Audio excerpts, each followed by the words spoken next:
बिस्मिल्लाहिर्रहमानिर्रहीम, अस्सलाम वालेकुम जी। मैं इरफान जिलानी आपसे मुखातिब हूँ आफ्टर लॉन्ग टाइम। आज व्लॉग कर रहा हूँ। मैं एक झूठे जाली केस में 9 मई के मुझे गिरफ़्तार कर लिया गया था और मैं तकरीबन 4.25 महीने वो जेल में था। पर अल्लाह का शुक्र है अब ज़मानत हो गई है।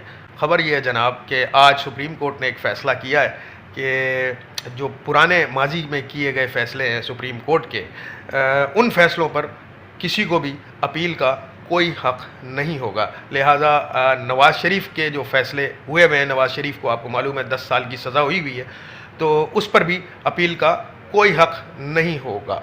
बहरहाल इस मुल्क का इस वक्त जो अदालती निज़ाम चल रहा है वो हम सब जानते हैं, और जो निज़ाम इंसाफ़ है वो हम सबको मालूम है। जिस तरह शहबाज शरीफ को माजी में शहबाज शरीफ को इंसाफ़ मिला, जिस तरह हमज़ा शहबाज को माजी में इंसाफ़ मिला, जिस तरह जो है वो इसहाक़ डार को इंसाफ़ मिला, हालांकि वो एब्सकॉन्डर था फिर भी उसे ज़मानत दे दी गई। तो हम ये समझते हैं कि नवाज़ शरीफ को बहरहाल शायद ज़मानत तो मिल जाएगी लाहौर हाई कोर्ट से।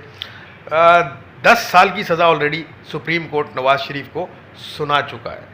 लेकिन सिचुएशन आज के फ़ैसले पर कुछ यूँ हो गई कि एक लतीफ़ा मैं आप सबके साथ शेयर करना चाहता हूँ। बड़ा मज़े का लतीफ़ा है जनाब। एक बाबा जी थे हिमालय की चोटी पर, को 20 साल से जो है वो तपस्या कर रहे थे। क्या कर रहे थे? तपस्या कर रहे थे। एक बहुत बड़ा कारोबारी बिजनेसमैन था, उसने उस बाबा की शोहरत सुनी तो बाबा से मिलने के लिए वो हिमालय की चोटी पर चला गया। बड़ी मुश्किल से पहुंचा वहाँ, क्योंकि कोई रास्ता ऐसा नहीं था कि गाड़ी वाड़ी जा सके। तो बेचारा कई दिनों की मसाफत तय करके, पहाड़ों को तय करके जनाब हिमालय की चोटी पर पहुँच गया। बाबा जी से मुलाकात हुई, बाबा जी के हाथ चूमे उसने और बाबा जी से पूछा कि बाबा जी, इतनी सख्त सर्दी हो रही है यहाँ पर और आप यहाँ 20 साल से बैठे हैं, तपस्या कर रहे हैं, और मुझसे तो 2 मिनट भी ये ठंड बर्दाश्त नहीं हो रही है, तो जनाब आपने किस तरह से ये 20 साल गुजार लिए? तो बाबा जी ने बरजस्ता फरमाया कि इसके 2 ही कारण हैं।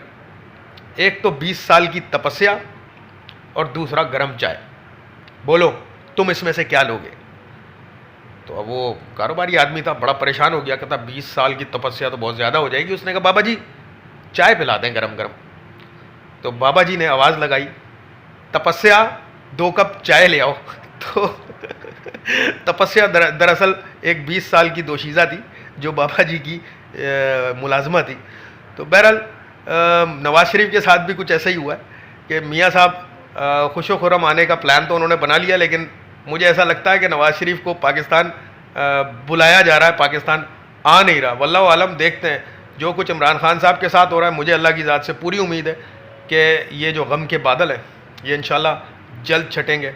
नाइंसाफ़ी ज़्यादा अरसे तक बरकरार नहीं रखी जा सकती है, और आप देखेंगे इंशाल्लाह ताला इमरान खान साहब, मुझे ऐसा लगता है कि जल्दी बाहर आने वाले।